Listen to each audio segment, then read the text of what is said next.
Charlotte Hornets put up a franchise record 158 points last night in their win over the Pacers. Unbelievable. I've got WNBA star Chiney Ogwumike with me here. What do we think about these Hornets, Chiney?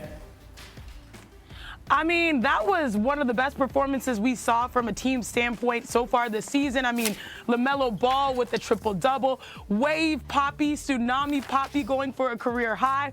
That's just some fun basketball, and I know the Pacers are hurting, missing 3 starters, but still it was nice to see big numbers in the NBA last night.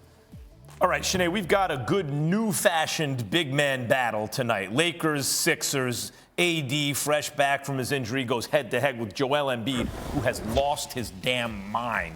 And it got me to thinking, 2 years ago, come on, AD was the best big in the game. Think about the Denver series against Jokic on the way to the chip in the bubble, right? He was just, and Jokic looked he was just better.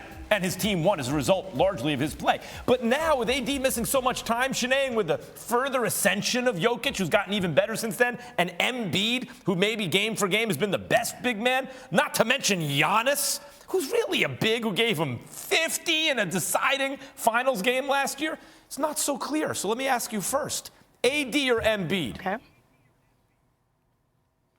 That's an easy answer, Max. I'm taking Joel Embiid just because he has been arguably the most dominant player since Christmas Day. Now, I know I love what Ja's doing, so you can say 1A and 1B, but this man has scored 30 points in every game since Christmas except one.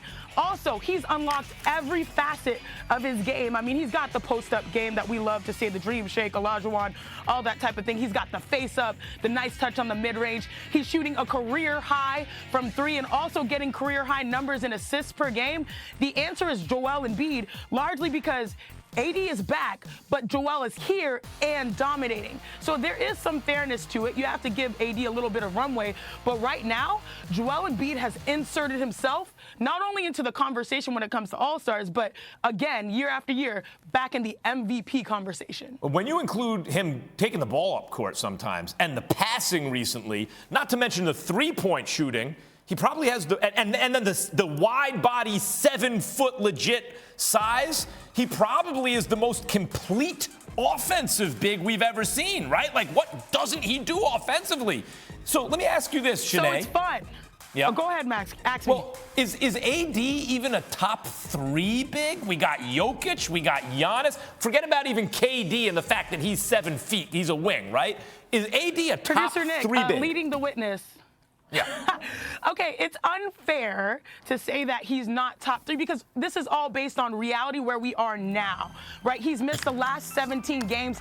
He can play himself into being a top 3 big, but the reality is they have so many issues going on with the Lakers overall, acclimating Russ, making sure LeBron James stays dominant.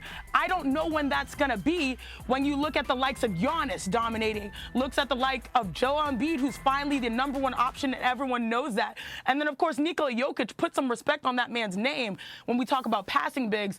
I think it's amazing to see the different the different aspects of these true centers. But right now, AD has to work his way back into that conversation, knowing that, yeah, he won a championship 2 years ago, but we still really want to see where he stacks up against that crew. No, Chiney. Who are you taking AD over? Bump someone out the big 3. Not any of those Not 3 right Embiid, now. Not over any of those 3 right now, and it's large. He can play into it, but right now it's not. I'm not taking who's him third over on the list that he's going to take over? Jokic is the reigning MVP. He's better than he was last year.